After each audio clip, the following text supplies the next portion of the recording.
Courage, on a le droit de parler. Tu peux pas dire ça, Stéphane, il n'a jamais. Tov, Bezrat Hashem Yitbarach.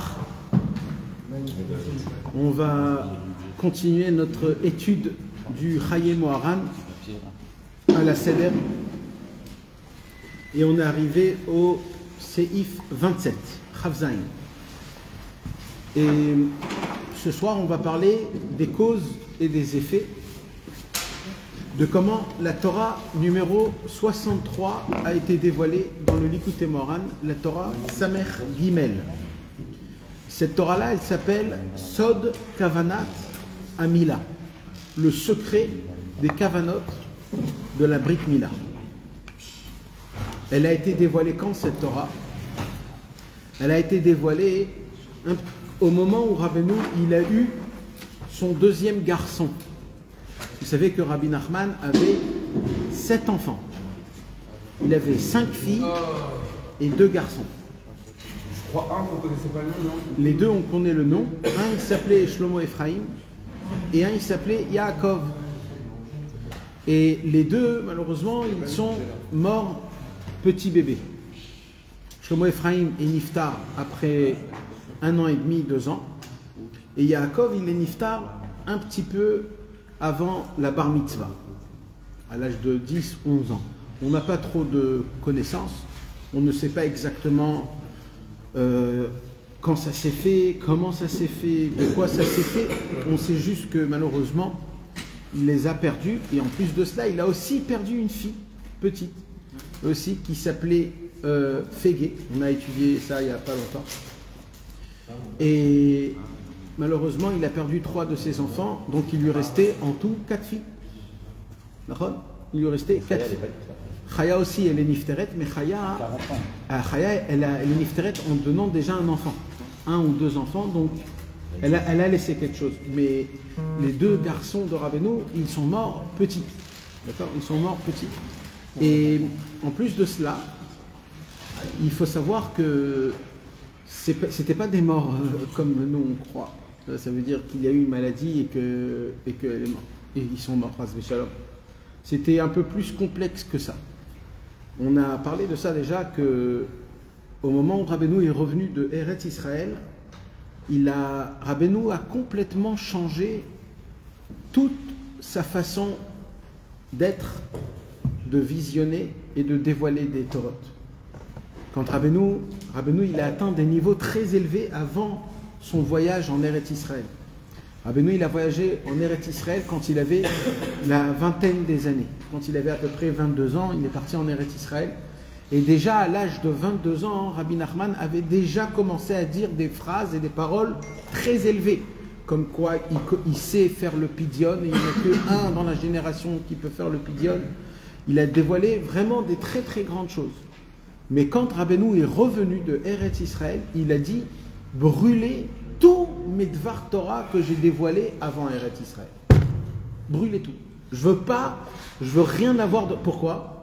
Parce qu'en Eretz Israël, j'ai perçu, Hachem il m'a donné, c'était une des raisons pour laquelle il est parti en Eretz Israël, c'était que un monde très spécial, je ne sais pas comment on peut dire dans des mots français, mais toute la perception divine que Rabbi Nachman avait dans le ciel a complètement changé.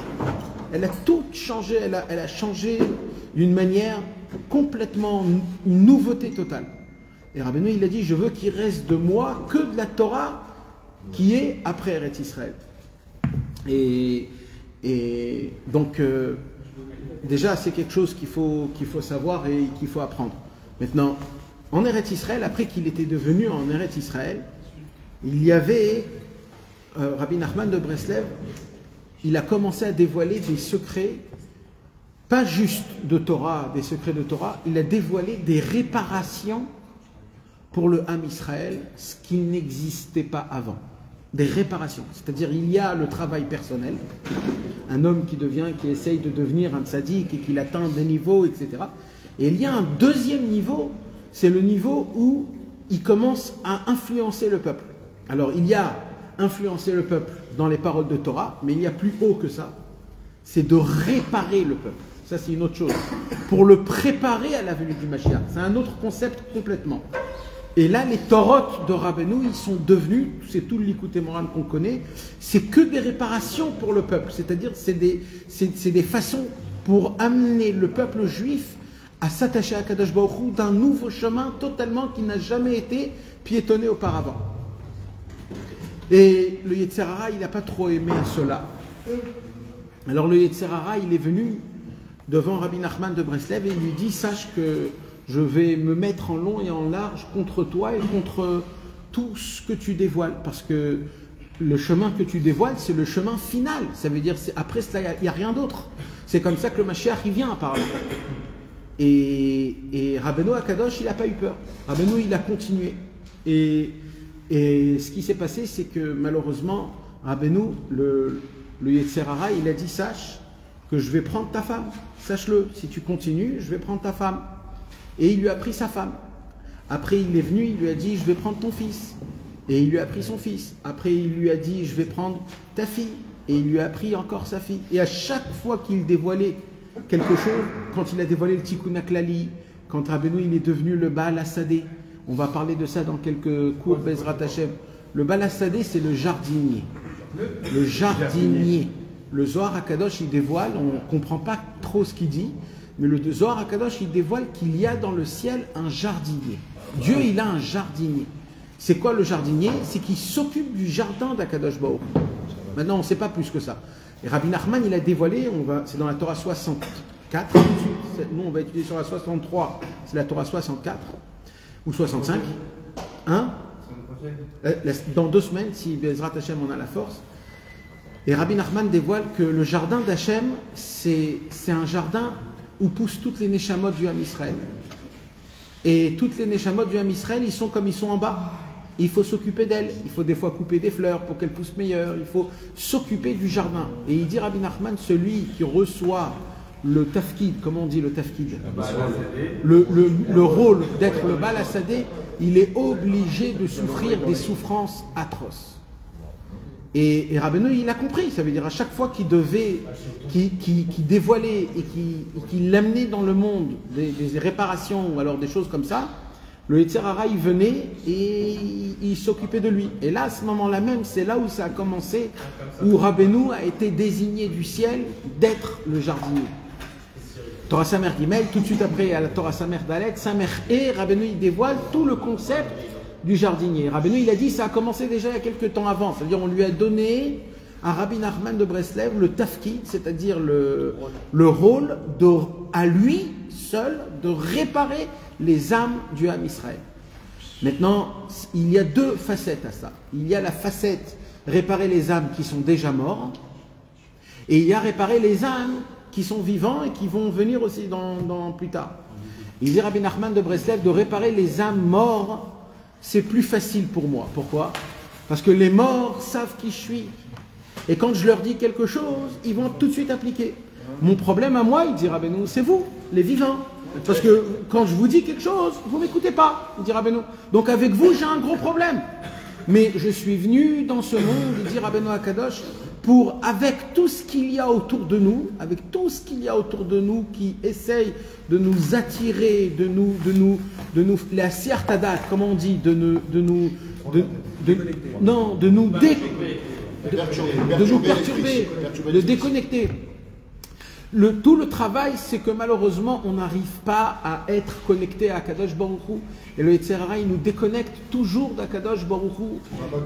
Et malheureusement, on est toujours avec des causes et des faits qu'il y a autour de nous. On est pris par les feux d'artifice qu'il y a autour de nous. Hein? C'est ça le combat, mais ça veut dire le problème, c'est mis à part que c'est ça le combat. Malheureusement, on ne voit pas réellement qui combat pour nous, qui est contre nous, etc., etc. Donc maintenant, Bezrat Hashem, ce soir, mes amis, on va parler de quelque chose de très spécial. Voilà, je vais vous dire la vérité. C'est compliqué de dire ce cours ce soir, c'est compliqué. C'est compliqué parce que c'est un cours, même quand Rabbeinu il a dévoilé cette Torah, les élèves de Rabbeinu, ils sont venus après, ils lui ont dit Rabbeinu, on ne comprend pas, comment c'était le chemin? Alors Rabbeinu les a regardés, on va le lire tout de suite. Et il leur a dit, mais qu'est-ce que vous croyez? Vous comprenez quelque chose de ma Torah? Vous croyez que vous comprenez quelque chose de ma Torah? Vous posez des questions parce que vous ne comprenez pas comment ça fonctionne, d'où ça va, où ça marche. Mais je vous ai rien dévoilé, dit Rabbeinu. Vous croyez que je vous dévoile quelque chose? Je vous ai rien dévoilé. C'est juste, je suis en train de vous parler. On va tout de suite le lire. Je ne veux pas avancer. Mais ça veut dire que ce cours-là, même les élèves de Rabbeinu n'ont pas compris le message. Mais moi, je voudrais, Bezrat Hashem, mais ce soir, mes amis, à travers Rabbi Nathan et à travers les écrits qui sont autour, d'essayer de donner un message et d'essayer de comprendre plusieurs choses ce soir. D'abord, je voudrais qu'on parle un point, c'est le point de la Torah 63, dire un mot dessus. Mais à part cela, il y a le Chayei Moharan qu'on va lire, qui va nous décrire plusieurs choses, mes amis. Et vous savez quoi, on va directement lire et traduire, et comment ça nous amène, ça nous amène. Chayei Moharan Chavzaïn. A Torah chez Bessiman Samer Gimel, la Torah numéro 63, à Matrelet, qui commence, c'est-à-dire les mots premiers, ils sont Sod Kavanat Amila, le secret des kavanot, des concentrations, des pensées spirituelles de la Brit Mila. Nehemra, elle a été dit quand cette Torah, la numéro 63, c'est une Torah, mes amis, très compliquée. Très compliquée. Elle fait à peu près 2 pages et demie.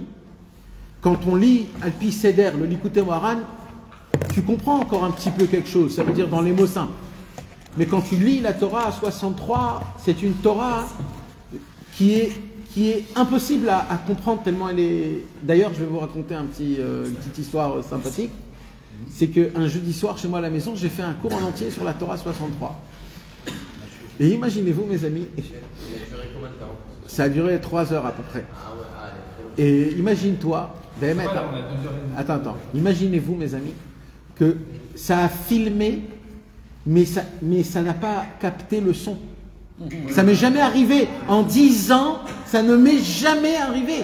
Ça veut dire que ça te filme, mais il n'y a pas le son. Ça veut dire que, comment... Tu peux pas te rendre compte, je sais pas. La meilleure Torah. Non, mais c'est fou, ça veut dire que c'est... C'est que celui-là qui veut vraiment comprendre. Non, mais c'est quelque chose de fou, quoi. Alors, Top. Non, mais on l'a pas mis. Mais ça veut dire... En tout cas, c'est juste pour que vous compreniez un peu de quoi on parle. C'est une Torah qui est très... elle est très puissante, elle est très élevée. Je vais juste vous dire de quoi on parle là-bas. On parle des anges qui ont deux ailes, 4 ailes, 6 ailes. C'est quoi les anges, les archanges? Des choses que on n'a aucune idée. D'accord? Maintenant, l'idée de la Torah, c'est quoi? Alors, Rabbeinu tout de suite, il raconte. Nehemra baboker kodem seudat shacharit beshabbat shekodem abrit mila shel bno akadosh Shlomo Ephraim. Rabbi Nachman de Breslev, mes amis, il a eu son 2e garçon. C'était le moment où sa femme, elle avait accouché. Et vous savez, nous, les Sfaradim, on a l'habitude, le soir de la Brit Mila, de faire la Bilada, Nachon, Brit Yitzhak. On amène tout le monde, on lit un peu de Zohar, etc. Chez les Chassidim, c'est pas le soir de la Brit Mila, c'est pas la veille, c'est le Shabbat. C'est le Shabbat d'avant. C'est jamais la veille, c'est le Shabbat d'avant. Quand il est né, c'est toujours le Shabbat avant la Brit Mila que tout le monde se réunit et tout le monde vient, et etc. Vraiment Shabbat ou moitié Shabbat? Non, le soir de Shabbat. Le soir de Shabbat après manger. Comment ça s'appelle? Ça s'appelle Sror Brit. Sror Brit. Comme ça s'appelle, c'est comme ça qu'on fait. Ce qu'ils font les Chassidim la veille de la Brit Mila, ça s'appelle Kriyat Shema Shalamita. En fait, ils amènent des enfants, et les enfants, ils viennent devant le lit du nouveau-né, et ils lisent le Kriyat Shema, et ils rentrent chez eux à la maison. C'est ça qu'ils font, les Chassidim. Ils font Shema Israël, c'est ça. Mais, donc Rabbeinu, il a fait le Sror Brit. Rabbeinu, il a fait donc le Shabbat précédent, la Brit Mila, il a fait il a invité les gens. Ok. Mais Rabbeinu, il a dit, je voudrais aussi que vous venez demain matin. C'est un chidouche. Alors les gens, ils sont venus le lendemain matin, après la tfila, juste avant de manger la 2e séouda, la séouda du matin. Rabbeinu, il a invité tout le monde, il a dit, venez chez moi à la maison. Ils sont tous venus chez lui à la maison.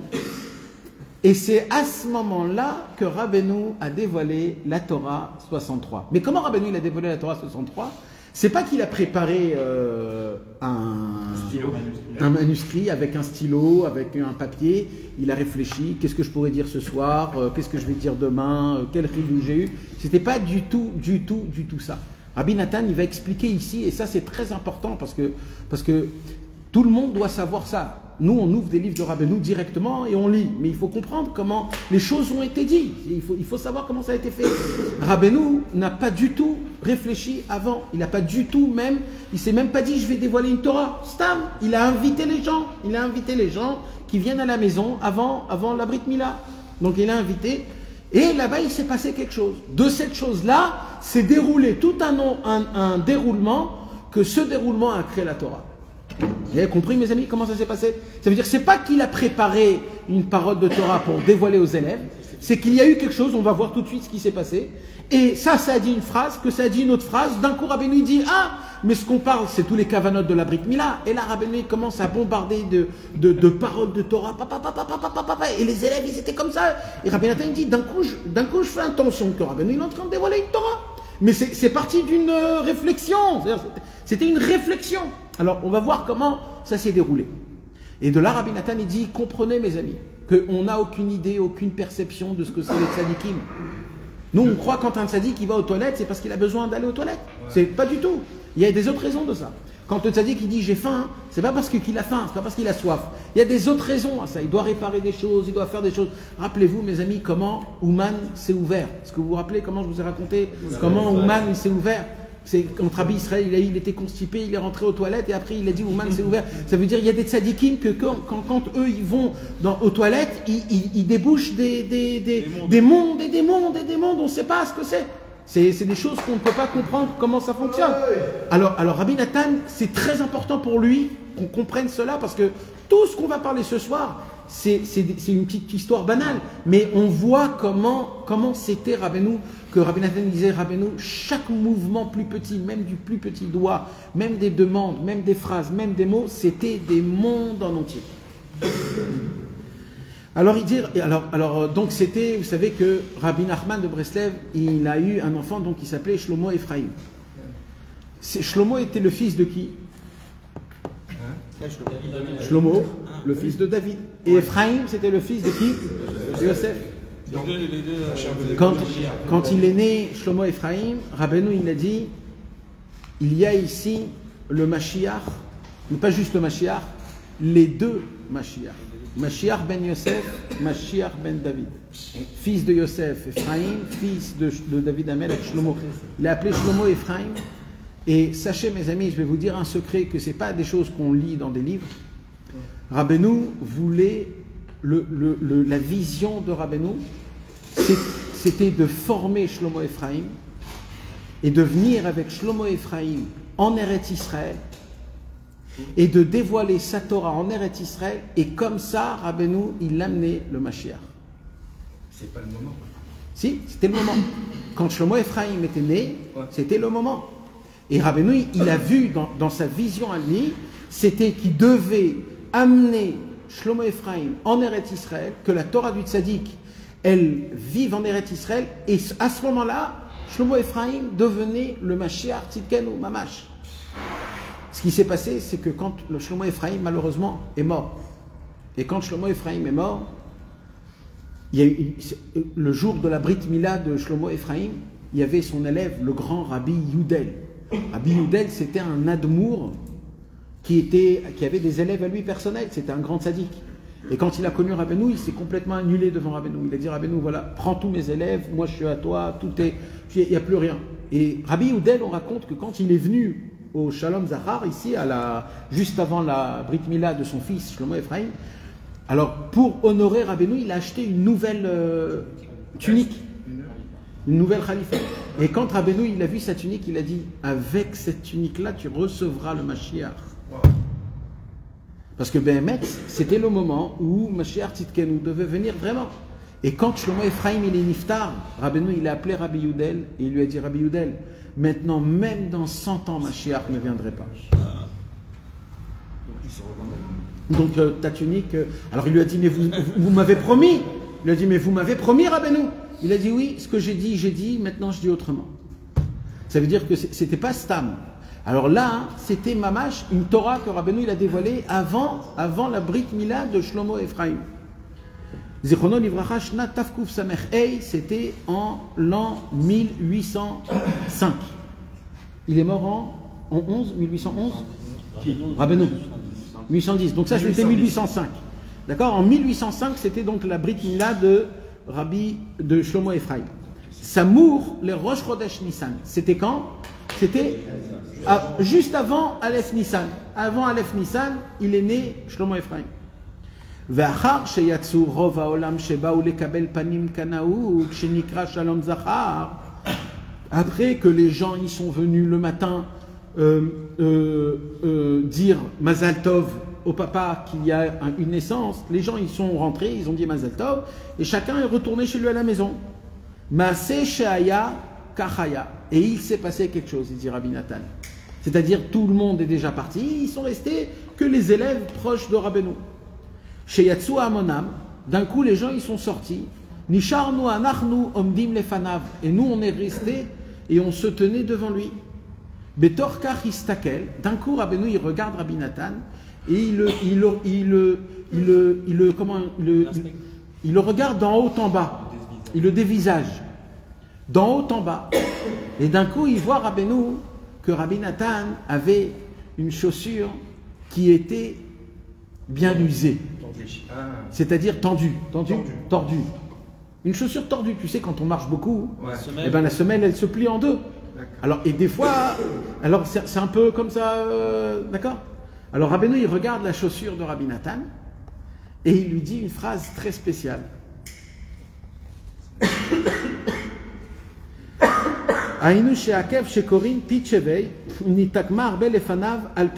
C'est-à-dire que la soulier, elle s'est beaucoup pliée que la normalité. Anav Amar, il a répondu et il a dit, écoutez bien mes amis, Haminal shelcha udome kemi shetofrin bapanim. Ta chaussure ressemble à une tête qui a reçu une gifle. Comme ça, il lui a dit. Est-ce que vous comprenez cela? Non. Non. D'accord? Alors, comment on dit ça en hébreu? Parce que c'est important, parce qu'on va étudier ça. Je répète. Aminal shelcha. Aminal, c'est tes chaussures. Udomé, il ressemble. Kémi, comme une personne. Shetofrin bapanim. Qu'on le gifle.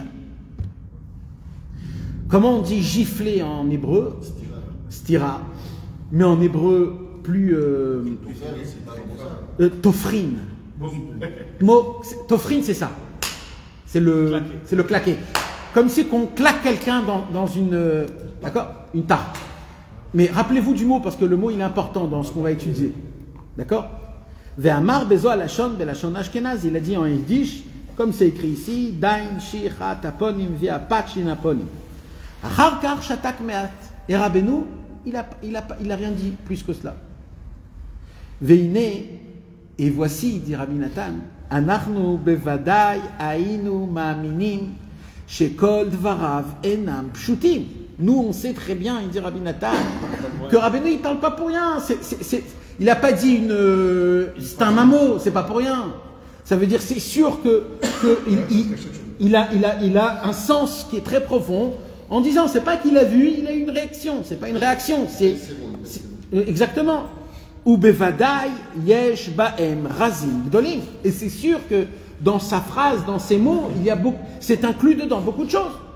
Kamevoir, besiman membet, comme on l'a déjà vu plusieurs fois dans le Likutei Moharan. Ayen sham achakachana v'amar.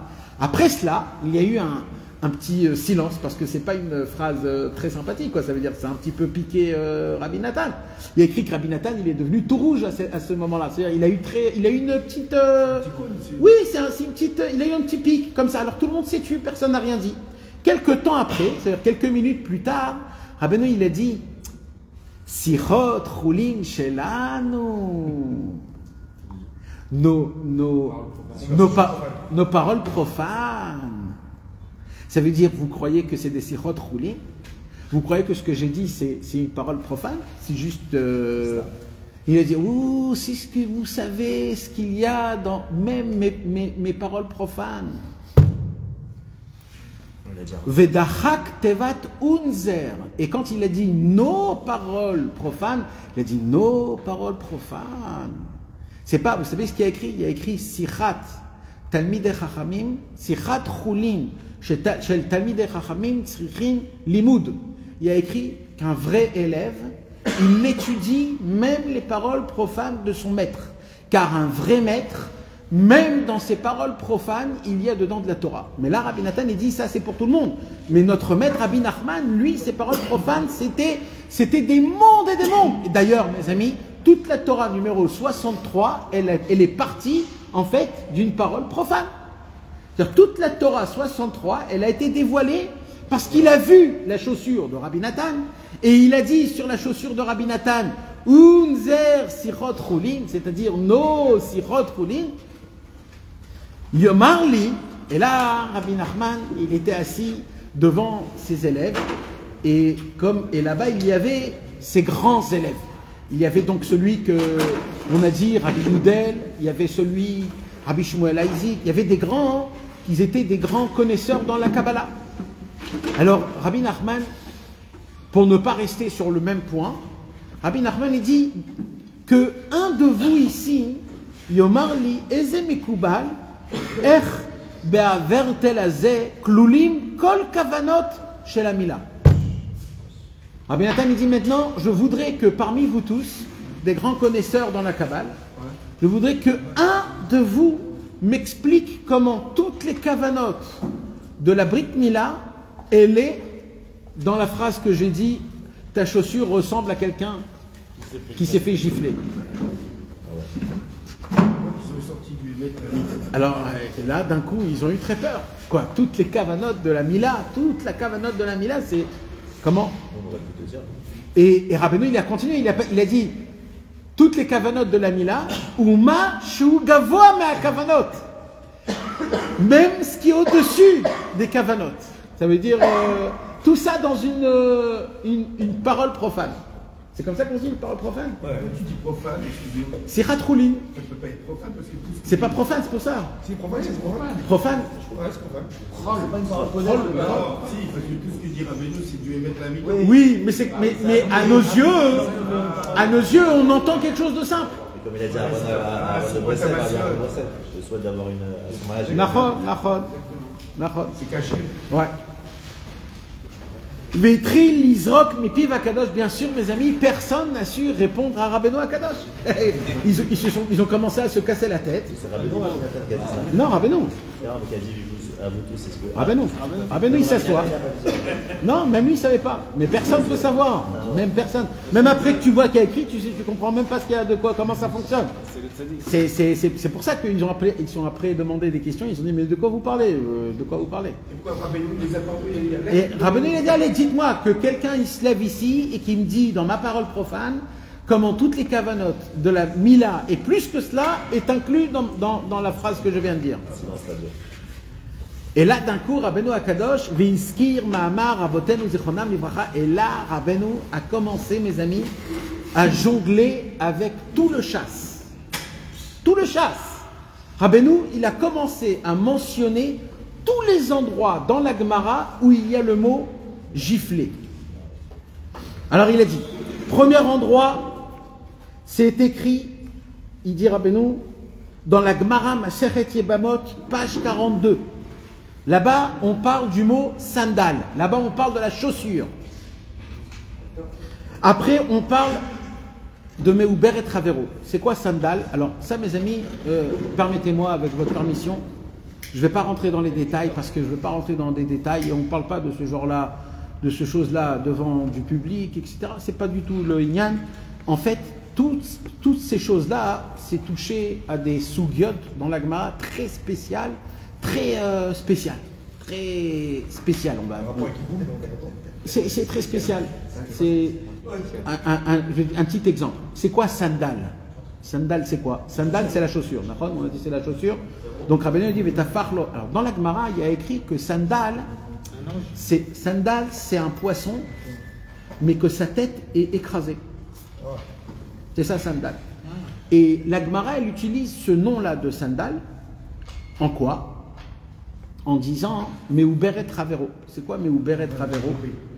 C'est que la Gemara, elle nous dit qu'il y a des femmes, surtout quand ils sont jeunes. Vous savez qu'à l'époque, on ne se mariait pas à l'âge de 20, 25 ans comme aujourd'hui. À l'époque, on se mariait dès l'âge de 13, 14 ans. À l'époque, on était un peu plus...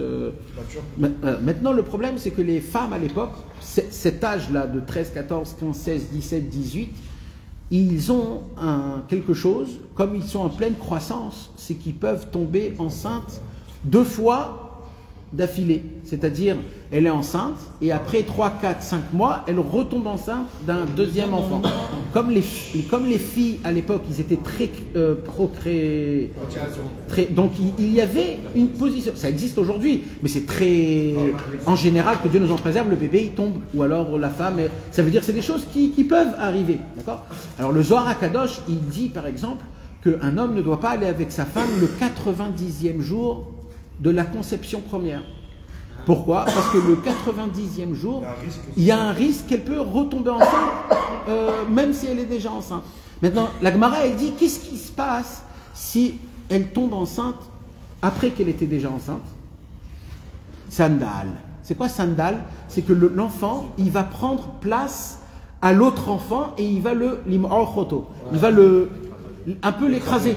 Et en fait, l'écraser, comment on appelle Sandal, la chaussure, qu'il est écrasé dans sa figure. C'est-à-dire comme ce que Rabbeinu, il a dit la gifle. T'as une chaussure qui ressemble à une tête écrasée. Donc Rabbeinu, avec un mot, il a fait déjà un kécher dans le mot le sandal avec la Gemara Maseret Yibamot. Alors déjà, ils ont entendu ça, les élèves, ils sont sur le panav. Dans la Gemara, il y a écrit, après le bébé, il sort comme quelqu'un qui a reçu une gifle. Ça veut dire vraiment comme ce qu'il a dit Rabbeinu sur la chaussure de Rabbi Nathan. D'accord? Vega, tout de suite après, Rabbeinu, il a dit maintenant, ça c'est 1, 2.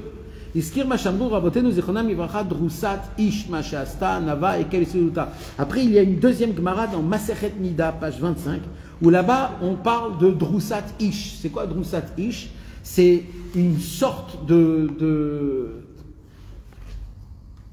Il y avait à l'époque des choses que c'était pas aujourd'hui reçu. C'est une femme veuve qui est enceinte. Okay. Alors normalement, elle n'a pas le droit de se marier avec un autre homme après qu'il ait niftar son mari, pour pas qu'on dise que c'est le bébé du mari. Vous comprenez? Une femme qui est déjà, il faut attendre qu'elle accouche pour qu'il y ait une différence entre le premier. C'est ça. Et ça, comment ça s'appelle? Ça s'appelle Drusat Ish.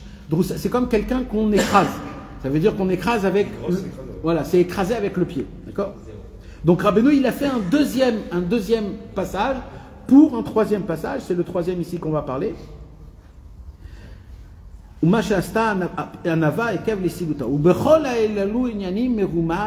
Et dans tout ce que Rabbeinu, il a commencé à parler et à dévoiler, il y a des illusions énormes. Chez Yesh Sodot à Torah, il nous a fait faire montrer qu'il y a des secrets dans la Torah, Beinyan Ha'akev à Sandal, au sujet du talon et de la chaise et de la semelle. Ou Beinyan Tifro Befanav, et au sujet de la gifle qu'il a mentionné dans la Gemara Yevamot. Vekolze, et tout cela, Rabbeinu il dit, Le'inyan Pgam Abrit Vetikuno, au sujet Chazve Shalom, des gens qui sont pogem dans le Brit, et comment réparer. C'est-à-dire qu'en fait, Rabbeinu, il a décortiqué le Pgam Abrit, comment il se manifeste dans le ciel, et comment réparer le Tikkun Abrit. Chez Kolze, que tout cela, Ze'inyan Amila, c'est ça ce qu'on fait dans la Brit Mila. Dans la Brit Mila, mes amis, il y a 3 choses qu'on fait. Première chose, on coupe le prépuce. Deuxièmement, on aspire le sang. Et troisièmement, on déchire la peau et on la plie pour dévoiler la hatara, c'est-à-dire pour que le membre il soit dévoilé. Parce que les goïms, leur membre, il est caché, et nous, on dévoile le membre, parce que le membre, il doit être dévoilé. C'est comme une couronne, c'est comme une... je ne vais pas trop parler de tout cela. parce que c'est pas le sujet. Mais Rabbeinu, il dit qu'en fait, dans ces trois travails-là, en vérité, c'est pas juste la Brit Mila, il y a des mondes en entier. Et là, Rabbeinu, il dévoile un secret très fort et très important, mes amis, très très fort. Pourquoi on fait la Brit Mila? On fait la Brit Mila pour que le membre il soit dévoilé, pas pour qu'il soit recouvert. Comprenez cela? Comment on sait si une Brit Mila elle a été faite comme il faut ou pas comme il faut? Comment on le sait? C'est si la peau elle recouvre tout le membre ou alors le membre il est découvert sans rien. Pourquoi? Parce qu'il faut que ça soit découvert. Et là, Rabbeinu il dévoile tout un monde à travers les anges, qu'il y avait des anges qui avaient des ailes, que les ailes, ils n'étaient pas pour voler, mais pour se cacher. Et il y avait des anges où ils ne se cachaient pas, juste ils volaient avec leurs ailes. Rabbi Nachman de Breslev, il dévoile un chidouche qui est énorme, et c'est là où je commence à parler de la Torah 63, mes amis, pour qu'on comprenne tout cela.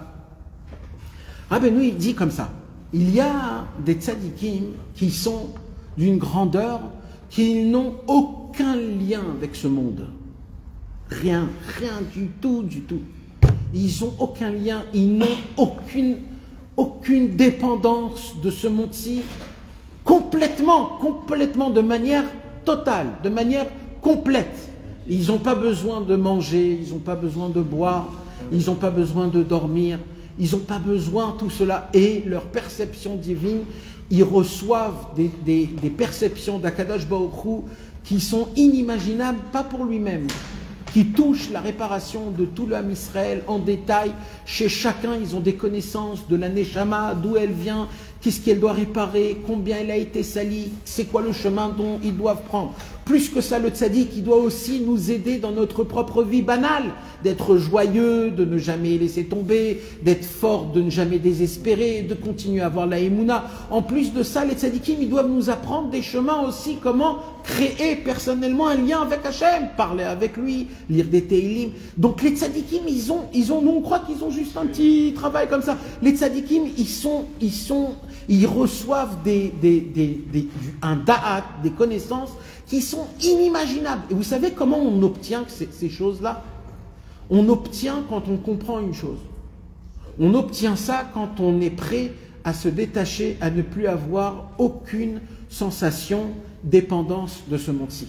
De ne plus vouloir avoir aucun lien et aucune ta'ava, comment on dit?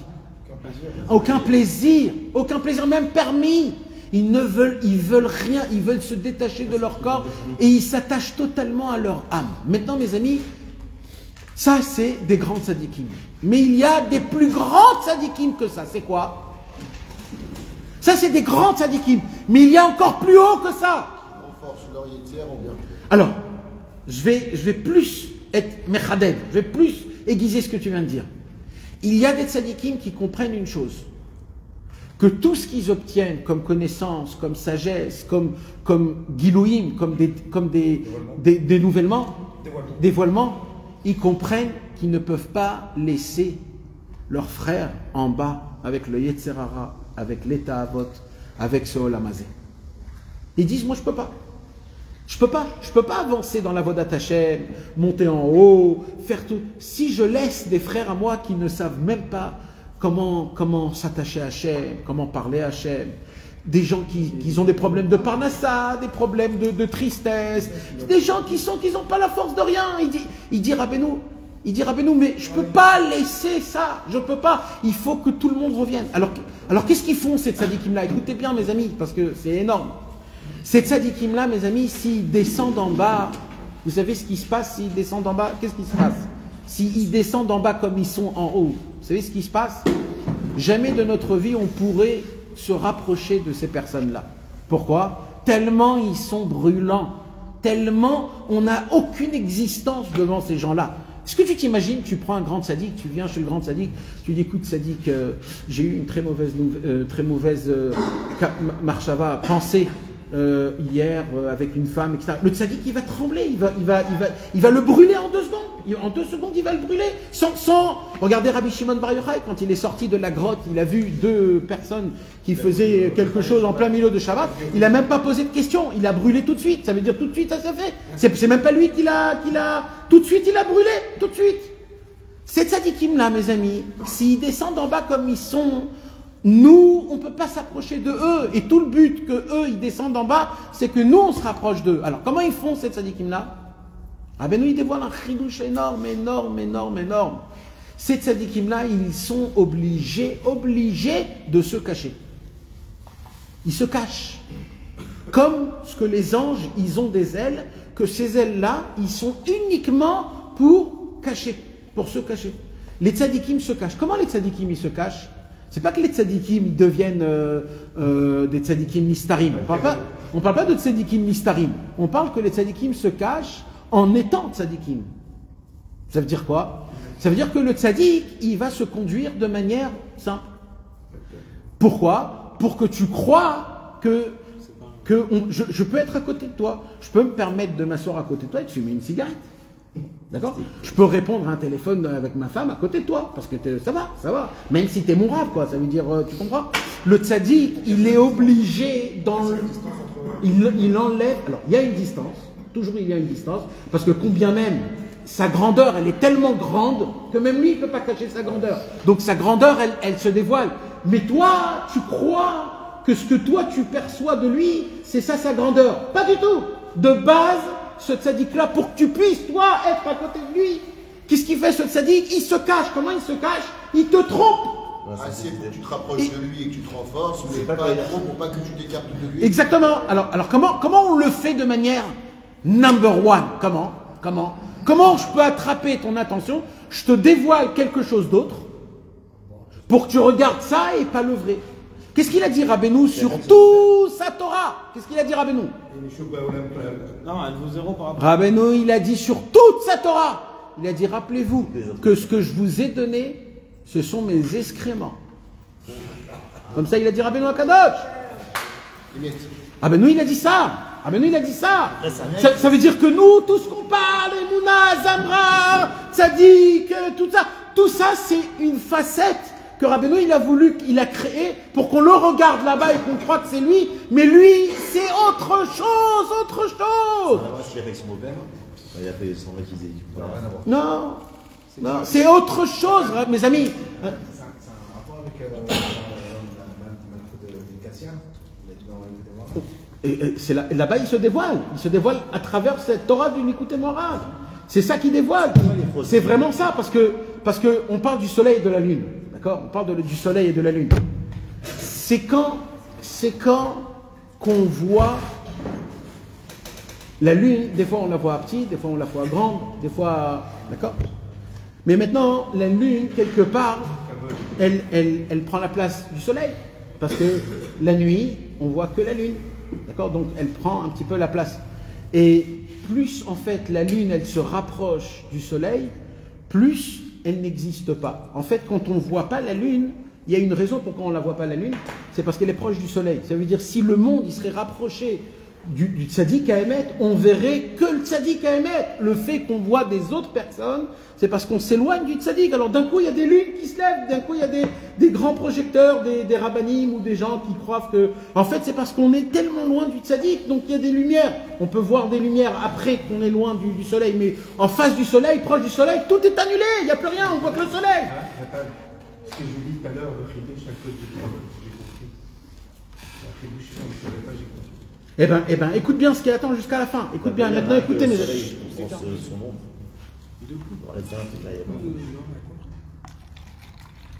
Il y a un s'agit de problème de soleil. Il fait de l'ombre au soleil. Nahon. Ça n'a rien à voir avec le prostique là.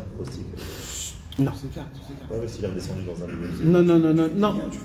Non. Là, mes amis, on parle que le tzaddik à émettre. Écoutez mes amis, j'ai pas encore terminé parce que c'est... Donc le tzaddik à émettre, pour qu'on puisse, nous, recevoir du tzaddik à émettre, on est obligé de le recevoir à travers des filtres que lui-même, il se met sur lui-même. C'est-à-dire, je précise, il te trompe. Il te fait croire qu'il est malade, il te fait croire qu'il est vieux, il te fait croire qu'il a besoin de s'allonger, il te fait croire des torotes spéciales, que comme ça, et que si tu vas ici, et comment, et comme ça. Maintenant, tout ce qu'il dit, c'est vrai. Tout ce qu'il dit, c'est vrai. Mais juste, il ne te dévoile pas réellement de quoi il est capable et qui il est. Maintenant, il continue Rabbi Nathan. Écoutez bien, mes amis. Deuxième level. Il dit Rabbi Nachman, pardon, comme ça. Tellement le tzaddik qui se cache que tu vas te retrouver des fois devant des choses que le tzaddik qui fait que tu ne pourras pas accepter. Non. Tu vas d'un coup te dire, mais attends, il prie très vite l'Amida, le grand rabbin. Comment il fait très vite l'Amida, comme ça, très vite? Ou alors on ne le voit pas souvent à la synagogue. D'accord? Ou il prie pas au minyan. Ou alors, par exemple, comment ça se fait, il a fait comme ça et pas comme ça? Ou comment il a dit comme ça et pas comme ça? C'est très vite, on peut trouver des questions sur les tzadikim amitim. D'accord? Très très vite. Il dit, Rabbeinu, qu'est-ce qui va se passer? Il va se passer que malheureusement, tellement le tzadik, il est obligé de se cacher, qu'il va même faire des choses que toi tu vas te dire, mais c'est quoi ce truc-là là? C'est bizarre. C'est bizarre ce truc-là. Et il dit, Rabbeinu, et malheureusement, il y a des gens qui partent et qui s'en vont. Il y a des gens que quand ils voient cela, eh ben il s'en va. Il dit c'est pas un tzaddik. Pourquoi? Parce qu'ils comprennent pas qu'est-ce qu'il fait le tzaddik Haemet. Et là, mes amis, écoutez bien. Et là, Rabbi Nachman de Breslev dit alors qu'est-ce qu'on fait alors? Alors il faut faire quoi?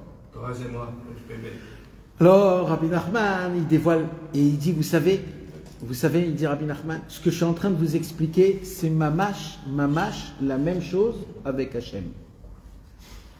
Hachem, tellement il est grand, il ne pouvait pas construire le monde. Tellement il était grand, Hachem. Alors qu'est-ce qu'il a fait, Hachem? Il s'est contracté. Ça veut dire quoi, il s'est contracté? Il s'est caché. Il s'est caché. Et là où il s'est caché, il s'est enlevé, Kaviarol, et c'est là-bas qu'il a créé le monde. Donc, le monde, il est où? Il est dans Dieu, mais caché. Et tellement il est caché, il dit Hachem, que des fois tu te poses des questions, est-ce qu'il existe? Comme le tzaddik Haemet. Le tzaddik Haemet, pour se dévoiler, il se cache. Et tellement il se cache que tu te poses des questions. Est-ce que Béhémet, il arrive à me réparer, Rabbeinu? Est-ce que Béhémet, grâce à la Simcha, je vais avoir la Shmirat Abrit?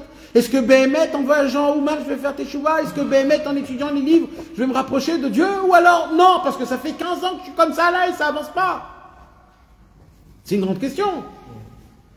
Alors Rabbeinu, il vient et il dit, c'est pareil avec Hachem. Avec Hachem, des fois, tu es dans ce monde et il se cache tellement que tu te poses des questions sur Hachem. Il dit, mais ça, c'est pas méchant. Ça, c'est pas méchant. Pourquoi? Parce qu'il y a tous les jours des hauts, des bas. Alors, une fois, tu vas te poser des questions. Tout de suite après, tu vas comprendre que non, Béhémet, c'est un tzaddik. Mais, il dira, ben non. Mais maintenant, il y a un vrai problème. C'est qui le vrai problème? C'est quand il y a un mec. Un mec. C'est quoi un mec? Pardon, c'est pas un beau mot, mais ça veut dire quand il y a, il dit Rabbi Nachman, des personnes intelligentes. Écoute bien. Des personnes intelligentes, remplies d'intellect, remplies de sagesse, qui vont commencer à venir et qui vont te prouver comme quoi, non, le monde il est naturel, il y a des lois naturelles, il pleut parce qu'il y a eu assez de CO2 qui est monté en haut et qu'il y a eu... voilà quoi, ils vont t'expliquer que le monde il est comme ça, d'accord? Et qu'est-ce qu'ils vont faire ces gens-là? Ils vont te prouver, ils vont te faire montrer jour et nuit, comme quoi c'est pas Hachem qui maintient le monde. Et il dit Rabbi Nachman, et il y a la même chose chez nous, c'est quoi? C'est qu'il y aura des gens qui vont se réveiller contre le tzaddik Haemet, qui vont parler contre le tzaddik Haemet. Et il dit Rabbi Nachman, ça veut dire quoi contre le tzaddik Haemet? Parce qu'on ne peut pas réellement parler contre le tzaddik Haemet. Alors ça veut dire quoi qu'ils vont parler contre le tzaddik Haemet? C'est qu'ils vont dire qu'il est grand, mais ils ne vont pas dire combien il est grand. Est-ce que vous comprenez ce que je suis en train de vous dire là? Ils vont dire que c'est un grand. Bien sûr que c'est un grand, Rabbi Nachman. Mais ils ne vont pas dire combien il est grand. Je vous rappelle, mes amis, vous savez, ça s'est déjà passé, ça. Où? Est-ce que vous vous rappelez où ça s'est déjà passé? Non. À l'époque de Moshe Rabbeinu, avec Myriam. Qu'est-ce qu'elle a dit Myriam? Moshe, il est grand comme nous. Et c'est ça qu'elle a été lépreuse pendant 7 jours, le Lashon Hara. Pourquoi? Elle n'a pas dit c'est le plus grand. Elle a dit il est comme nous. Il a quitté sa femme. Quand, avec Moshe Aaron, exactement. Il a dit je ne comprends pas comment il quitte sa femme. Pourquoi? Il a parlé avec Dieu comme nous, on a parlé avec Dieu. Le Rambam, il dit c'était quoi la faute? C'est qu'elle a cru que Moshe, il est grand comme eux. Non, il y en a un. C'est lui le summum. C'est le The en grand, THE. C'est ça. Et Rabbeinu, il dit, il y a des gens qui parlent du tzaddik, mais qui disent pas que c'est lui le plus grand. Qui disent pas que c'est lui. C'est lui que c'est dans ses mains la tchouva, la tfila, la Torah et tout, la tmimout. Alors pourquoi Mais j'ai une question, Nathan. C'est toi qui as raison. Nathan, j'ai une question dans la Médard, on dit Elohim, d'abord notre Dieu et après le Dieu de notre père. Ouais. Il aurait pu dire d'abord, alors si c'est eux les plus grands, il aurait dit Elohim, Elohim. C'est comme ça l'inverse. C'est une bonne question. Non, s'il a mis ça, c'est qu'il y a une on ne peut pas mettre un verset de Kavod. Kavod au ça. Attends, mais si c'est vrai, parce qu'il est voilé. Parce qu'on dit que Rabbeinu est voilé. Il cache sa grandeur. Qui? Rabbeinu Akadosh. Ouais. Il se voit lui-même pour pas qu'on voit à quel point il est grand. Oui. Donc peut-être que c'est tzadikim, mais c'est pas à quel point il est grand parce que je suis Nachon. voilé. Nachon. Mais ils ont le devoir d'avoir l'aïmoun atracham et bibchitout, de croire dans ses paroles. Parce que c'est nous on croit quoi nous? On ne croit pas notre dimion en disant que Rabbeinu il est très grand. Nous on s'appuie que sur ses phrases à lui. Ridouche, Kamoni, Loya Baolam, Kol Olam, tout ce qu'il a dit. Il a dit c'est moi, ça passe par moi. Donc moi je suis mamie dans ce que tu dis, donc de eux aussi ils doivent. D'accord? Alors c'est vrai que eux c'est pas comme nous, parce que eux c'est des grands, etc. Mais eux aussi ils ont le travail de dévoiler. Et à ça, je vais dans ça, ceux qui pensent aussi être chez le Tzaddik. Encore plus. C'est pareil, moi je me suis posé une autre question aussi. Quand j'ai aperçu la prière des Kohanim, c'est que j'ai fait un chidouche par rapport à Hanouka. Comment Dieu il peut nous donner du kavod malgré que moi je pense plus, je fais le schéma, et je ne suis pas mettre un mytho. Ça veut dire. Non, écoutez ce que je vais dire. Écoutez. C'est mieux qu'on fait des questions à la fin comme ça. Après, on la garde pour après. Juste termine. Ils sont énervés là. Non, mais c'est pas ce que je vais dire. Non, les questions à la fin, monsieur, les questions à la fin. Elle continue, il y en a après. Alors.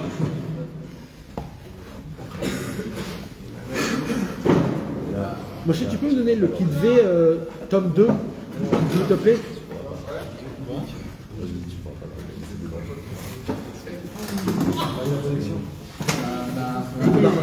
Ouais.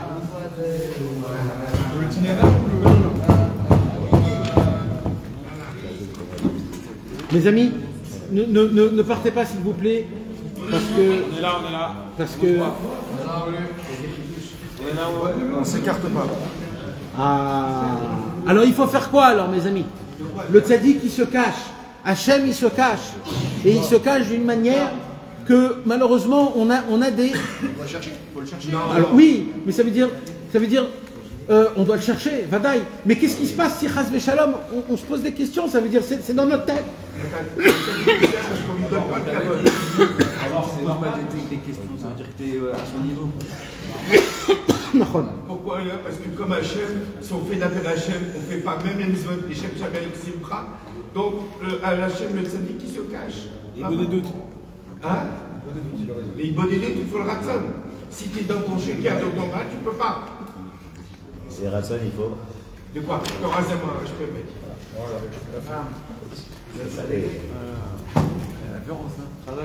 Non, pas ça. C'est pas grave. Rabbeinu alors il dévoile, mes amis, c'est simple, aussi simple que ça mes amis.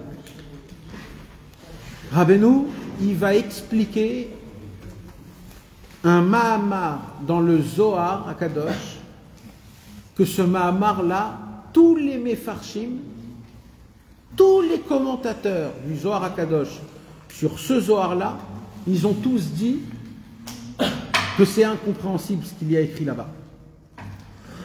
Il y a un moment dans la Parashat Mishpatim, le Zohar HaKadosh, il dévoile un chidouche énorme. Rabbi Shimon Bar Yochai, il était un jour dans un endroit avec ses élèves. Ses élèves, ils marchaient dans la rue. Et dans la rue, il y a un vieillard qui est descendu et il a commencé à dévoiler tout le secret des Gilgulim. Sabbat des Mishpatim. Et ce vieillard-là, qu'on ne sait pas c'est qui, plus tard, Rabbeinu, il a dit, c'est moi le vieillard, Ani Sabbat des Sabim. Dans le Zohar, là-bas, il parle d'une histoire incompréhensible du tout.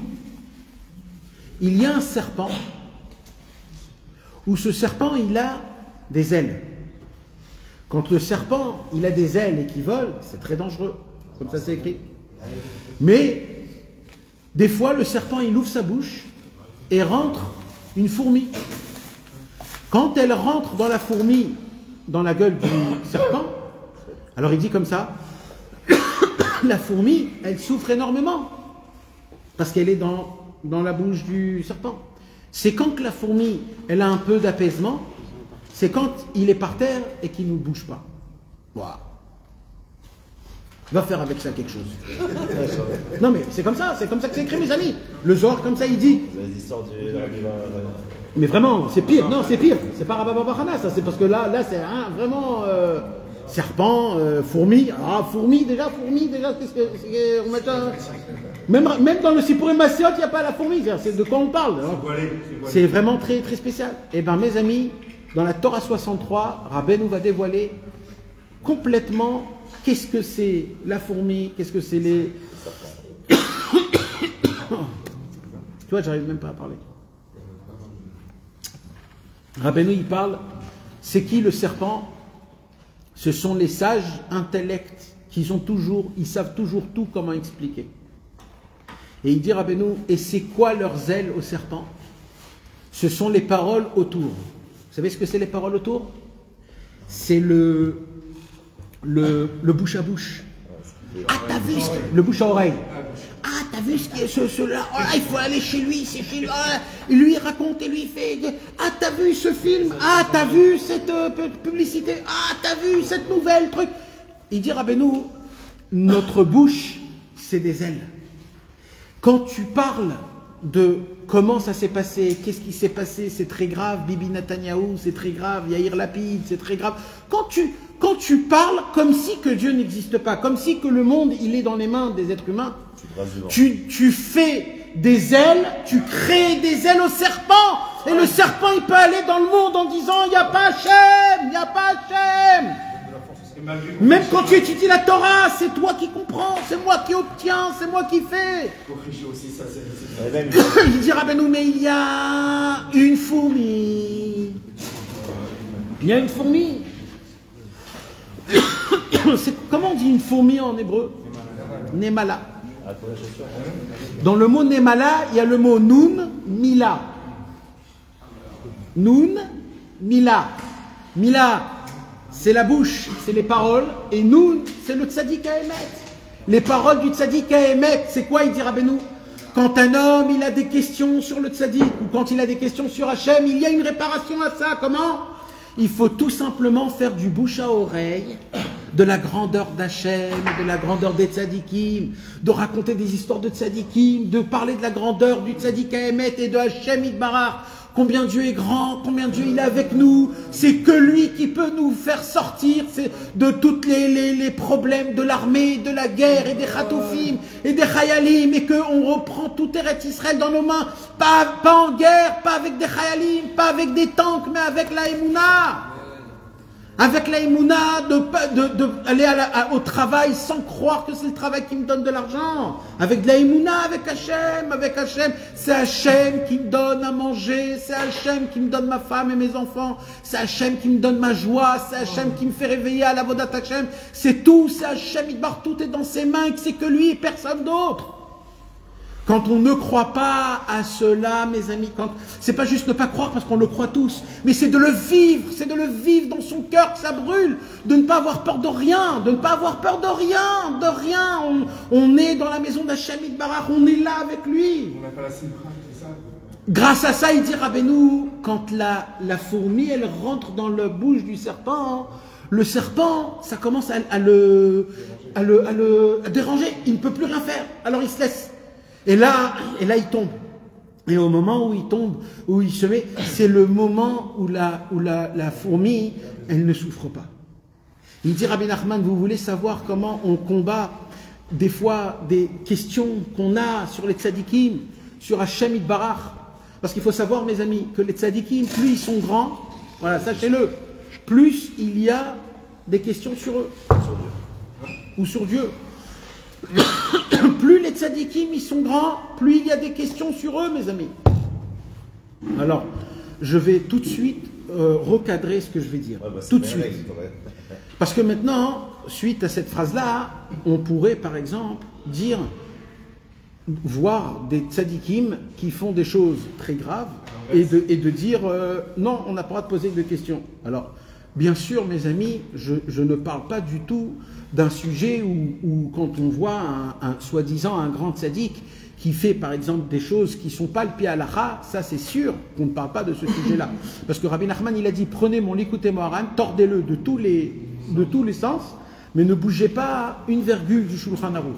Ça veut dire que toutes les questions sur un tzaddik, c'est vadaï quand il applique le Shulchan Aruch, d'accord? D'avoir des questions sur le tzaddik, c'est pas s'il a enfreint le Shulchan Aruch, vadaï, c'est vadaï. On parle pas d'une catégorie pareille, bichlal. Si chas v'shalom, on voit qu'un tzaddik, soi-disant, il enfreint même une virgule du Shulchan Aruch, il est pas soul tout de suite, directement, tout de suite. Il n'y a pas sur ça. Et j'ai une preuve à ça, mes amis. Sachez-le, mes amis, il y avait à l'époque, si vous avez bien entendu, le Shabtai Tzvi. Vous avez entendu parler du Shabtai Tzvi? Shabtai Tzvi, c'était un qui s'est pris pour le Mashiach. Et il a fait beaucoup de bruit à l'époque. Plein de tzadikim, ils sont allés vers lui. Et on raconte là-bas qu'il y avait un très grand tzadik qui s'appelait le Yahabetz. Rabbi Yaakov ben Tzvi, le fils du Chacham Tzvi, le Yahabetz qui a écrit le Sidour, qui a écrit un livre sur la halacha, qui s'appelle Mor ou Ptia sur le Shulchan Aruch Orachaim. Il a écrit aussi plein, c'était un vrai grand tzaddik. Et lui, il a entendu parler du Yahabetz, du Shabtai Tzvi. Alors, il s'est dit, il faut que j'aille voir, c'est qui ce monsieur? Maintenant, le Shabtai Tzvi, mes amis, comprenez, à l'époque, il habitait en Italie, d'accord? En Turquie, pardon. Il habitait en Turquie. Et le Yahabetz, il habitait en Ukraine. Ça veut dire, à l'époque de voyager de là à là, c'était compliqué. Vous savez qu'est-ce qui s'est passé? Le Yahabetz est parti là-bas. Et il a vu le Shabtai Tzvi dormir sur le dos. Il a vu dormir sur le dos, il est retourné, il a dit Shaker Gamour. Les chaussures aussi, les lacets. Rien que ça, il n'a même pas parlé, rien, choum d'ava. C'est bien de dormir. Hein, il y en a qui disent, ça c'était un autre, c'était pas le Yahabetz. Oui, mais ce n'était pas le Yahabetz qui était, c'est un autre tzaddik. Le Yahabetz, il a vu qu'il dormait sur le dos, maintenant il y a écrit qu'un homme ne doit pas dormir sur le dos de peur que chas v'shalom, il a des pensées etc. et ça crée des choses. Voilà, donc il faut toujours dormir sur le tzad, sur le côté gauche au début de la nuit et après du côté droit. Il a vu, maintenant ça c'est pas une halakha écrit noir sur blanc, il y a écrit comme ça, c'est une bonne, mais c'est écrit dans le Shulchan Aruch. Il a juste vu de loin qu'il dormait sur le dos. Il a dit, ça y est, j'ai ma réponse. Sans dormir sur le dos ou de dormir sur le dos? Non, dormir. Ouais. Ouais. Sur le dos, tu peux pas dormir. Ouais, vaut mieux pas prendre cette habitude-là. Derrière Hagav, c'est même pas bon pour la santé. C'est-à-dire le vrai. Vous comprenez, mes amis, de quoi on parle? C'est-à-dire que là, les questions qu'on a sur les tzadikim, on ne parle pas des tzadikim qui ont enfreint le Shulchan Aruch, que Dieu nous en préserve. On parle de tzadikim qui ont, par exemple, des choses que pour toi tu comprends pas trop, tu sais pas comment, ou alors des façons de comment réclamer, comme à l'époque avec Rabbi Israël, il avait une façon de réclamer de l'argent que des fois les gens ne comprenaient pas et ils se posaient des questions. Hein? Un exemple, eh ben, il disait, tu me dois de l'argent. C'est aussi simple que ça. T'es un voleur, tu m'as volé, rends-moi mon argent, je t'ai fait quoi? Je suis un homme vieux. Il disait, mais tu voles un homme vieux? Il disait, mais Rabbi Israël, j'ai jamais rien volé, j'ai jamais... Et c'était une façon, alors des gens pouvaient rebusquer, oh là là, truc, etc. On sait pas, nous, qu'est-ce qu'on sait, qu'est-ce qu'on comprend? On comprend quelque chose. Mais il faut savoir, mes amis, que ne croyez pas, si le tzaddik Haemet, si Rabbeinu Akadosh, il serait ici dans ce monde-ci aujourd'hui, personne ne serait un Breslev. Sachez-le, personne ne serait un Breslev. Les gens, ils ont tous une idée, une photo de à quoi il a l'air Rabbeinu, comme si qu'il était avec toi avec des lunettes de soleil qui dit Achi, à Koltov. C'est pas ça Rabbeinu, Bichlal. C'est pas ça Rabbeinu. Vous croyez que Rabbeinu il dansait avec des musiques de techno, de trucs. C'est pas ça. Les gens ils appellent ça des musiques Breslev. Mais il n'y a rien de Breslev dans ça, à part le... Ah, Chas Veshalom. Non, je rigole quand je dis tout ça, mes amis. C'est juste...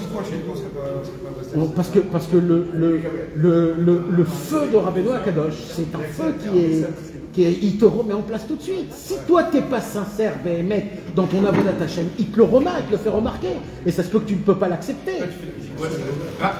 Mais il se passe quoi à chaque fois? C'est pas un attaque, c'est pas évident parce qu'on vit dans un monde lumière. J'ai lu dans un livre de...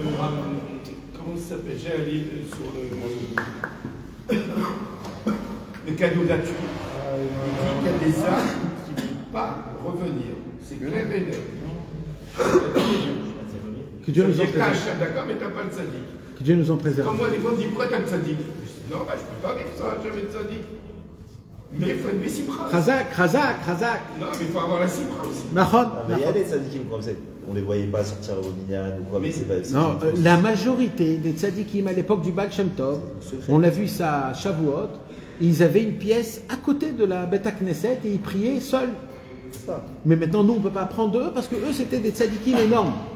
Alors, on ne peut pas apprendre de eux parce qu'on ne sait pas, on ne peut pas. Donc, il y a de quoi se poser des questions. Mais par exemple, il y a tellement de questions à se poser sur Rabbeinu, par exemple. Mais par exemple, Rabbi Meir Balanès, il a genre des questions sur son maître, sur quand il est sorti à la terre. Et sur lui aussi, il y avait des questions. Et il a dit, mais fourrage, Rabbi Meir Balanès, qu'on ne peut pas être possède une halakha de moi, parce que tout ce que je peux dire en cachère, je peux le dire aussi en passoul. Ouais, il a dit le cochon. Ça veut dire, ne prenez pas de moi des halakhot, vous ne me comprenez pas. Oui, comment il a le trou de Shabbat, il a suivi son maître.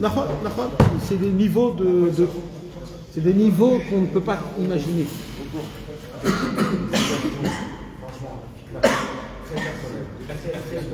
La musique.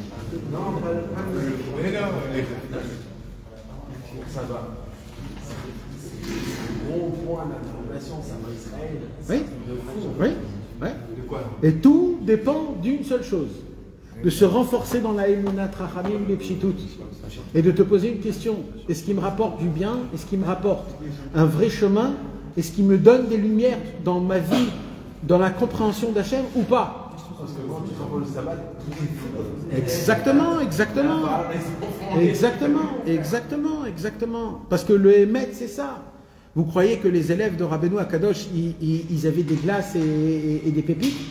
Les élèves de Rabbeinu Akadosh, ils devaient se battre. Rabbi Nathan, il devait se battre avec son beau-père, avec sa femme, avec son père, avec son grand-père, avec sa sœur. Il devait se battre à chaque fois pour aller chez Rabbeinu. Et à chaque fois qu'il allait chez Rabbeinu, il était éclaté. Rabbeinu, il lui disait, il le renforçait, il repartait, il revenait. Et c'était pas que lui, c'était même avec les élèves de Rabbi Nathan. Les élèves de Rabbi Nathan. Bien sûr, exactement. Mais ça veut dire qu'il faut savoir que nous, on doit créer des ailes à la fourmi. Et c'est quoi les ailes à la fourmi? C'est les paroles. De parler beaucoup de la grandeur du tzaddik, combien il est grand, combien il est fort. Pas des inventions qu'on va inventer nous. Ce que le tzaddik lui-même, il a dit, c'est toute la différence entre Rabbeinu et les autres. C'est que Rabbeinu, c'est lui-même qui a dit les phrases. Il a dit, dites ce que moi je dis parce que vous dites. Parce que les autres, eux, c'est les élèves qui disent sur le maître qui il est le maître. Chez Rabbeinu Akadosh, c'est Rabbeinu qui a dit ce qu'il a dit. C'est pas dit, Nathan, quand j'étais en classe, pareil, on a une conversation par rapport au Rabbeinu Favé, et parce que les scientifiques, ils m'ont dit, mais c'est clair. Je dis non, je ne cherche pas à comprendre. Si Rabbeinu, il comprend tous les scientifiques, il devait mettre la mytho. Mais c'est très clair de chercher, il devait mettre la mytho. Moi, quand j'étais à Paris, tout de suite, je dis bon, allez, on va commencer à faire ça. C'est très dur, mais c'est possible. C'est possible. Non, c'est vrai. Emouna.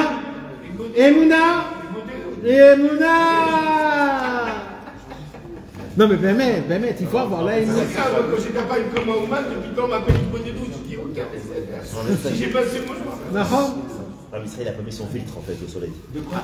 C'est-à-dire Il va lui mettre son.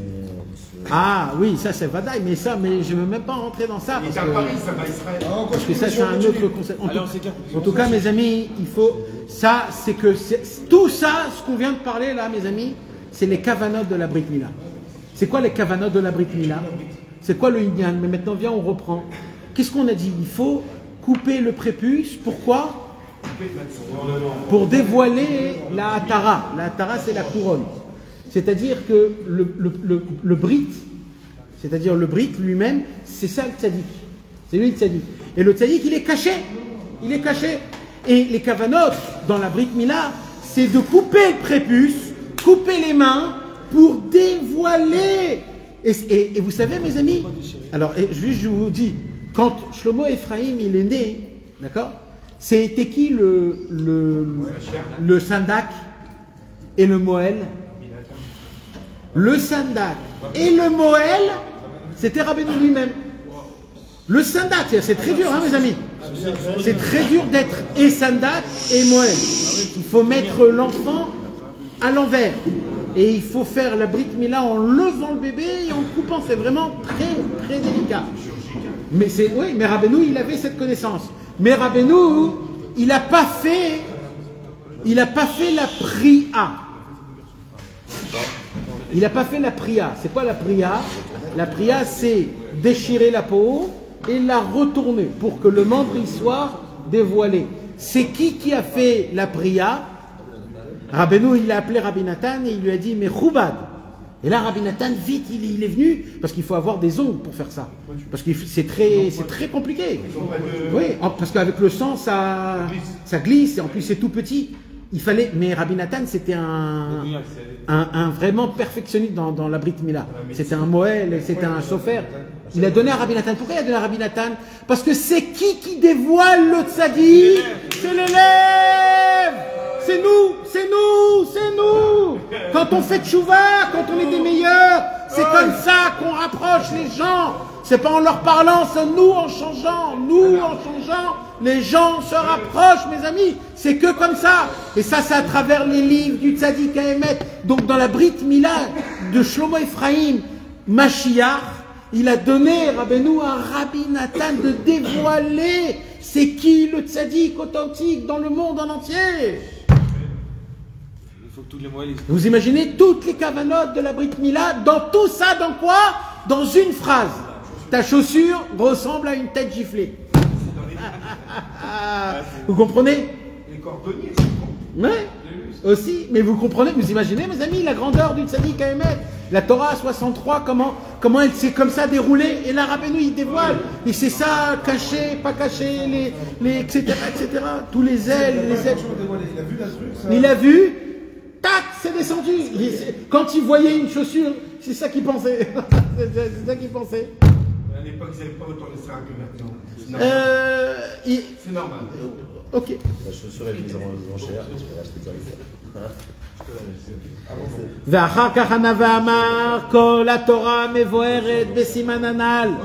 Après, Rabbeinu, en parlant de tout ça, il a commencé à dévoiler. Je vous en supplie, mes amis, essayez si vous avez le temps d'ouvrir la Torah 63, juste comme ça pour le sport, juste de la lire, pour voir combien on a ni les mains, ni les pieds, ni les yeux, ni la bouche, et ni les oreilles pour ça. Non, mais ça veut dire tellement, c'est même de le lire en français pour voir combien Rabbeinu, à travers une phrase qu'il a dit à Rabbi Nathan, qu'est-ce qu'il est allé chercher? Où il est allé chercher tout ça? Comment Rabbeinu a commencé à développer dans tout le chasse, tous les endroits où on parle d'une gifle, où on parle d'un sandal, d'une chaussure, tous les endroits, il a fait un lien, tout en même temps, il a dévoilé le kavanot du Hari Akadosh, tout ça dans la Brit Mila, Erev Brit Mila de Shlomo Ephraim. Et c'est lui qui a fait la prière. C'est lui qui va dévoiler dans le futur. Il a fait, il connaissait la Kavana. Et c'est ça. Il connaissait la Kavana. En fait, il lui a appris la Kavana pour son fils. Hein? L'enfant? Il y a eu quelque chose en. Non? Il a dévoilé quelque chose. Ah, c'est Balassadé. Il est devenu le Balassadé. C'est le Balassadé de Torah 65. Malheureusement, le Rabbeinu, tout ce que je vous dis, mes amis. C'est dans quel cycle qu'il y a le Balassadé? Non, le Balassadé, c'est une Torah. Il y a un peu dans le métaprix de. Non, c'est une Torah. C'est une Torah. Non, c'est mentionné dans la Torah Chet. C'est mentionné dans le Zohar HaKadosh. C'est pour Massot aussi, là-bas, il parle qu'il y a un jardinier dans les 7 mendiants. Et il est fou, et tout le monde croit qu'il est fou. Et les gens, après, ils se sont dit, peut-être c'est le fou jardinier, que c'est lui, le vrai jardinier, qui va redonner le tam, le marais, le réach, le goût, l'odorat, et c'est là-bas qu'on parle un petit peu de ça. Mais je ne sais pas si on parle du Balasadé Mamad, peut-être que oui, mais là, à ce moment-là même, c'est-à-dire 5 ans avant qu'il parte de ce monti, Rabbeinu a reçu dans ses mains le tafkid d'être le Balasadé, pas jusqu'à sa mort, jusqu'à la venue du Mashiach. Parce qu'il a dit, mon feu brûlera jusqu'à la venue du Mashiach. Ça veut dire que c'est ça mon travail maintenant. Il n'y a que moi qui connais, qui sais prendre un arbre complètement malade et de le rendre en bonne santé. Vous savez qu'à Ouman, mes amis, 2 secondes, à Ouman, il y avait un arbre qui était derrière. On pouvait le voir encore il n'y a pas longtemps, il y a 6 ans, il y avait encore un arbre. Cet arbre-là, c'était un arbre, c'était l'arbre qui était la ségoula pour les femmes. Cet arbre-là, il existait depuis avant la guerre déjà. Il est là dans toutes les photos de 1960, 1950, 1940. Il est derrière là où il est Nanach, il prie à Rosh Hashanah, là-bas. Là où il y avait aujourd'hui, il y a un magasin qui n'est jamais ouvert.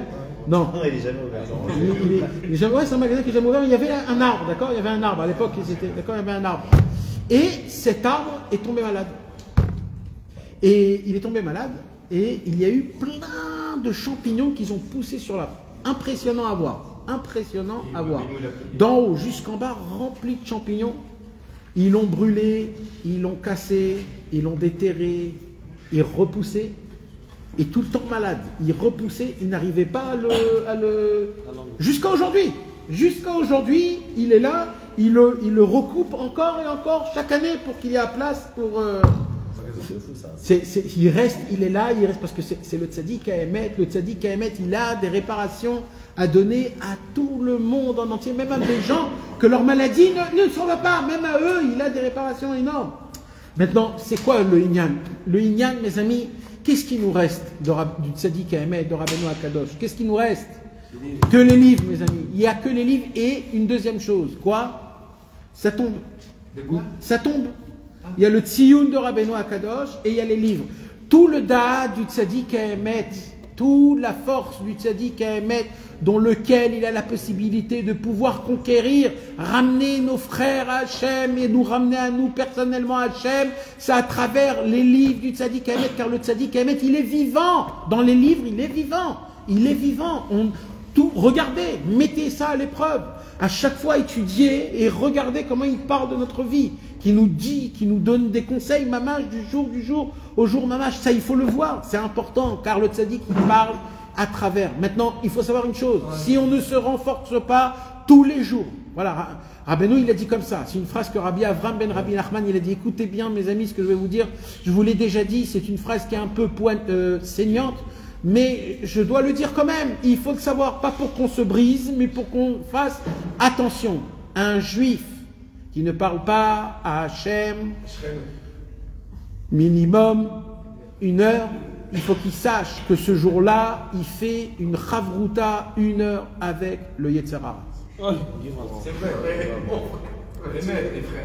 C'est dur, mes amis, c'est dur de ça, mais c'est le Emet, parce que quand tu ne parles pas avec Hachem, tu te renforces que Dieu n'existe pas. Et ça, tout le monde le sait dans son cœur, tout le monde le sait dans son cœur. Quand on ne parle pas avec Hachem, même si on étudie la Torah toute la journée, si on ne fait pas des doutes, si on n'épanche pas notre cœur devant Hachem en lui disant Hachem, pardon si je me suis mal conduit, merci pour ce que tu m'as donné, j'ai fauté dans ça, sauve-moi, de lui raconter tout ce que tu as dans ton cœur, de lui dire j'ai besoin de joie, tu es trop triste, je regarde les femmes, j'adore les ta'avot, j'aime de l'argent, j'en peux plus de la bouffe, je me perds totalement dans les jeux, dans l'argent. Il faut le dire, le répéter, dire Hachem, Hachem, sauve-moi de moi-même. Il dit Rabbeinu, quand on ne le fait pas, on apprend un cours du Yetzer Hara, comme quoi c'est que toi et ta force, et toi tu peux faire de l'argent, tu peux créer, tu peux... C'est ou alors tu prends le médicament, ou alors tu ne le prends pas, et ta maladie elle grandit. l'heure obligatoirement. Alors c'est pas une heure. Alors c'est une heure, mais c'est pas une heure. C'est pas une heure. Mais regarde cette phrase, comment elle est énorme. Je vais dire comme dans la vie du traducteur, ce que je dis dans la voiture. Si, moi j'ai remarqué, si on est tout à avoir orgueil, l'homme il peut pas. Moi des fois dans ma vie, j'ai tellement pleuré la nuit que j'ai dit Hachem, j'ai besoin de te parler. Je suis pas bien si je parle pas à Hachem. Moi j'ai dit à ma mère, Métrina maman, j'ai besoin de parler à Hachem à l'hôpital. Là il m'a pris pour un fou. Dans la rue je parlais, il m'a été fou. Hazak. Non, c'est pas ça, il faudra ça. Nahon. Mes amis, est-ce qu'on comprend cela, mes amis? On doit se battre pour notre Dieu. On doit se battre pour garder la flamme dans notre Neshama, qu'on est des enfants d'Hachem, qu'on est des princes de Dieu. Et que, en plus de l'étude de la Torah et de la Tfila qu'on fait, il y a un travail de converser avec Akadosh Baruch Hu et de le faire rentrer dans tous les moments de notre vie, de notre journée. On est obligé de parler, de tenir au courant, pas parce qu'il n'est pas au courant, c'est parce que c'est à nous, ça nous fait du bien, à nous, ça nous crée, ça nous forme, ça nous formate, ça nous met dans le bon chemin, ça nous montre les endroits où on a besoin d'être meilleur et où on doit arrêter. Parce que, mes amis, malheureusement, des tzadikim aujourd'hui du niveau où ils peuvent nous faire montrer le vrai du mauvais chemin pour nous par rapport à Maneshama, il en manque beaucoup des tzadikim comme cela. Et même s'ils existent, ils se cachent. Et quand ils se cachent, ils ne dévoilent pas ce qu'ils savent. Et ils ont leur raison. Et il faut savoir que Rabbeinu Akadosh, Rabbi Nachman de Breslev, c'est pas parce qu'il est niftar qu'il ne peut pas nous aider. Il a tout laissé. Il a tout laissé dans les livres. Et quand on applique les conseils, on a une possibilité à obtenir les conseils directs de Rabbeinu dans notre Avodat Hashem. Ça se fait uniquement en ouvrant les livres, en s'attachant au tzaddik à Emet, car c'est lui le docteur. La dernière phrase du Sipurei Maasiot, c'est Ani Rofé Ota, c'est moi qui donne la guérison. Ça veut dire quoi? C'est moi. Il y a mes livres, c'est une chose, mais même quand vous étudiez, attachez-vous à la personne qui a dévoilé ces choses-là, car c'est lui réellement. Vous savez, mes amis, est-ce que vous croyez qu'on peut appliquer l'écouté Moharan? Aucune Torah on peut appliquer. Quand tu me parles de la Torah, tu me parles de la Tfila, tu me parles de ça, tu me parles de ça, tu crois que je peux appliquer quelque chose? Je peux rien appliquer. Alors quoi? C'est juste des idées qu'Akadosh Baruch Hu il me donne. Et moi je fais ce que je peux. Je fais ce que je peux, un peu de Torah, un peu de Tfila, un peu de Simcha, un peu de... ce que je peux. Et le tzaddik à émettre, lui, il va, avec ça, il va faire ce qu'il va faire. C'est pas exactement une heure de Hitbod des doutes. En vérité, oui, c'est une heure. En vérité, c'est une heure d'Hitbod des doutes. Mais maintenant, le problème, c'est quoi? C'est que on peut pas. C'est très dur. Ça veut dire, si tu me dis une heure, je vais pas le faire une heure. Alors le Emet, c'est une heure. Le Emet, c'est une heure. Le Emet, c'est une heure. Voilà. Maintenant, les Fachot. 10 minutes, 20 minutes dans Emet, une heure. Non, alors je vais être plus précis, d'accord? Je vais être plus précis. Rabbeinu, il a dit une heure de cœur brisé. Une heure de cœur brisé. Après, tu peux parler le reste, tout ce que tu as envie. D'accord? Maintenant, le problème, c'est qu'on n'arrive pas. On n'arrive pas. Dans la halakha, on voit des fois que Sha'ak Tana, il y a une petite heure dans la halakha. C'est quoi une petite heure? C'est 20 minutes. Donc, on pourrait, à travers ça, de se minimiser au moins 20 minutes. Au moins. Mais le cœur brisé, c'est spécial. Alors, le cœur brisé, tu sais ce que c'est le cœur brisé? C'est juste de regretter. Voilà. C'est pas la tristesse, hein, attention. C'est pas la tristesse. Le cœur brisé. J'ai une solution. Non, parce qu'on pourrait. Une heure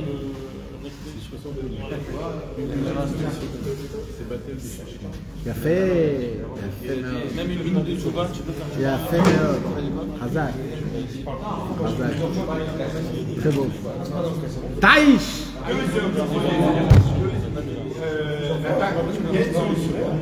Vous avez entendu ce qu'il a dit? Pardon, 2 secondes. Qu'est-ce qu'il a dit? Mes amis, il y a une halakha dans le Shulchan Aruch. Il y a une halakha au Shulchan Aruch quand un homme, il a par exemple cuit une grande marmite de viande. Il a fait de la viande. Et d'un coup, sans faire exprès, il y a une goutte de lait qui est tombée. D'accord? Alors je fais quoi? Je prends je la jette, je fais comment? Alors la halakha, elle nous enseigne. Si il y a 60 fois de la viande plus que la goutte de lait qui est descendue, la goutte de lait, elle annule. Elle a une force d'être annulée par la force des 60, du 1/60e de viande qu'il y a. Alors il faut savoir une chose, ça c'est bien sûr, ça c'est quand c'est fait sans volonté. Maintenant, sans faire exprès. Maintenant, écoutez bien, dans une heure, il y a 60 minutes. Et dans 60 minutes, il y a 60 secondes. Si un homme, il arrive à faire 60 minutes dans la journée, ça annule toute la journée qui est une journée, les 60 minutes de Hitbodedut annulent toute la journée qui est rentrée dedans. Vous savez que Rabbeinu, il a dit que le Beddin dans le ciel, on voit, est-ce qu'il a fait Hitbodedut? S'il a fait Hitbodedut, il n'est pas jugé, parce qu'on ne juge pas quelqu'un deux fois sur le même sort, qui a déjà vu ses fautes. C'est-à-dire que quand un homme il fait Teshuvah en bas et qu'il se juge, il ne pourra pas être jugé en haut. Pourquoi? Parce que les 60 minutes en bas, ils annulent la journée qui est toute la journée elle annule totalement parce qu'il y a eu les 60 minutes, c'est Batel Bishishim. La journée, les Batel Bishishim Dakot. Rabbeinu rajoute que celui-là qui voit sur le front, si quelqu'un fait Simra, c'est qu'il a fait Hitbodedut. Rabbeinu dit on ne peut pas faire Hitbodedut si on n'est pas Bessimcha 23 heures par jour. Là, une heure, tu peux faire une heure d'Hitbodedut. Parce que c'est à travers la joie qu'on arrive à faire Hitbodedut. Juste, je termine, mes amis. Vekol ze kamuva mikol anal amaski. Vachar kach ana ve'amar ala Torah mevoaret besiman anal. Après que Rabbeinu il a dévoilé toute la Torah numéro 63, tout ce qu'on a parlé ici. Adain en itanu yodeh adma.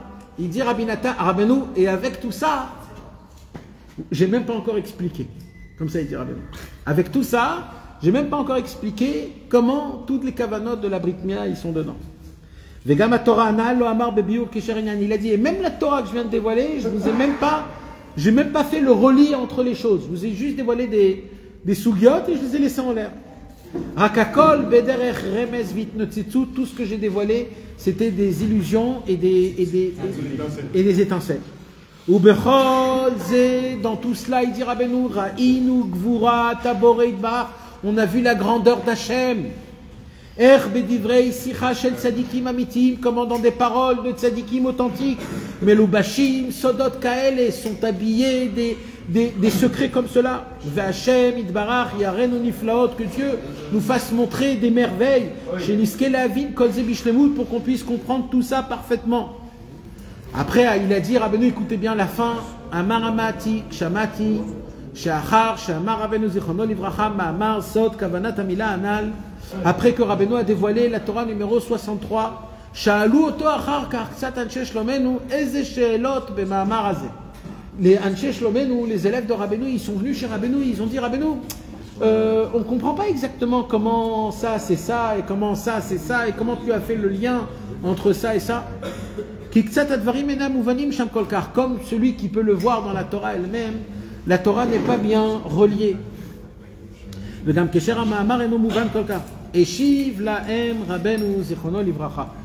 Rabbeinu, il leur a répondu, Mi chayav lachem. Je vous dois quelque chose. C'est